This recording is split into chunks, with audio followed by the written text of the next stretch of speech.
Good morning mga kababayan, welcome back dito sa ating channel. 8 AM in the morning at ganito na po kakapal ang tao dito sa Quirino Grandstand. Ayan. So makikita nyo yung mga kababayan natin at kapatid nating Iglesia ni Cristo. Ayan. Maaga pa pero halos wala ka na mapagpwestuhan ng iba. Halos yung iba nakaupo na sa gilid at na-stuck na dun, no? Grabe. Hindi na din tayo makalapit dun mismo sa may stage dahil sobrang dami na po ng tao. Ayan, ha?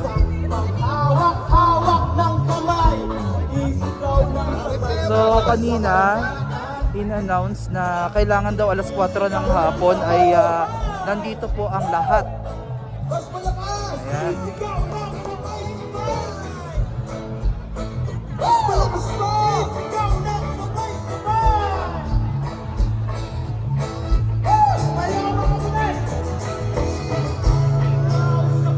Langit, lupang uhaw sa pag-ibig, naghihintay sa lit ng langit. Mayamaan, ikaw nang sabay-sabay.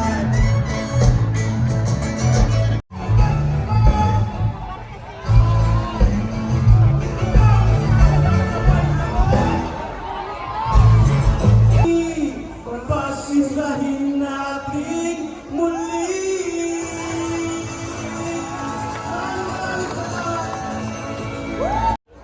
So ay magandang umaga mga kababayan. Kaka-announce lamang po na nasa 1 milyon na po ang naririto sa mga oras na to. So yung mga kapatid nating INC or Iglesia ni Cristo ay ayan, nagtipon-tipon po ngayon araw na to dito po sa Quirino Grandstand para isagawa ang National Rally for Peace. So ayan, makakalapit tayo ng bahagya doon sa mismong stage. Pero actually lahat ng mga kababayan natin dito halos kagabi pa dumating. Naglatag sila, nagdala sila ng baon. Ayan, oh. Hindi alintana yung init. Dahil medyo mainit-init na din ngayon mga kababayan. Tapos kagabi naman medyo maambon. Ayan, try natin makapasok doon, samahan nyo po ako. Etong video na to ay very raw video lamang dahil gusto ko ipakita talaga sa inyo yung tunay na nangyayari dito, no? Ayan, may mga ano sila, banner sila na ginawa. Ayan. Grabe, solid talaga yung mga kapatid nating Iglesia ni Cristo pag talaga organisa sila ng mga ganitong pagtitipon, talaga naman. Ayan, oh, tanaw ko na yung stage. At may mga nagpe-perform para kahit papaano malibang yung mga kababayan natin dito. Hindi ko alam kung copyright ba tayo dito. Ayan, yung iba nandyan, ha? So ito mga kababayan, karugtong lang to ng vlog natin kanina. Kasi yung magmula Calao sa UN, makikita nyo na napakarami ng mga tao. Tapos ito mismo, dito na sa may grandstand. Ayan, di na tayo makapunta doon sa harap kasi sobrang dami tao.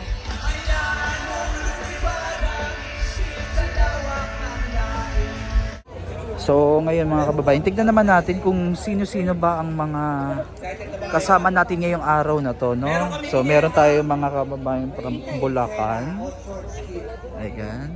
Meron ding Bataan. May Aurora. Ayun, Zambales North. Ayun, no? Zambales North, oh.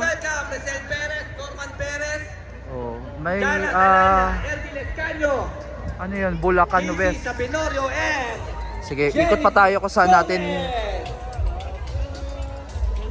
Ikot pa tayo. Tignan natin kung sino pa yung mana natin. Excuse me po. Yuda. Ayan, hindi na tayo makakadaan. Ayan, may Bataan, Aurora, Makati. May Bulacan East, Bulacan North, Quirino. Ayan, oh, sa mga dulo. Napakadami. Ayan. Yung iba dito na sila, eh. Ayan, so lakad tayo doon. Tignan natin sa tayo makakadaan. O yung iba gabi pa dito dumating.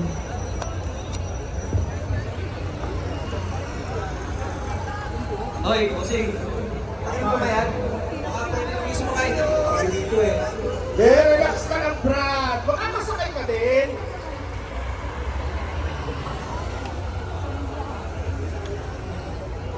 Sir! Sir! Oh, dito po tayo, dito tayo. Yan, oh, dadaan ko sa hakbang, ha? Ayan. Ayan, ayan, ayan. Dito po sa kayan. Ayan. Hello? Hindi na po kailangan kami nandito. Why naman nauna pa siya?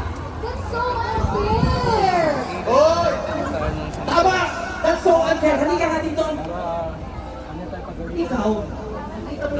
Hindi na tayo makakapunta doon kasi yung iba nakahiga tsaka nakaupo na sa sahig, baka matapakan natin. So dito na lang muna tayo. I-zoom natin. Hoy! Tumahimik ka!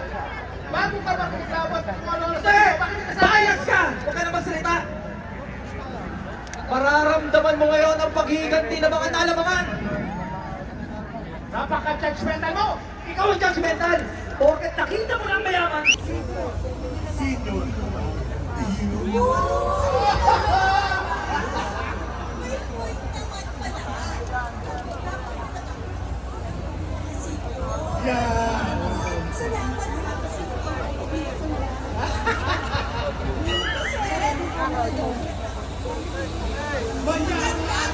Ay! Hindi! Oo! Welcome back po ulit dito sa ating channel. At for today's video, ito na po yung pagpapatuloy ng ating vlog.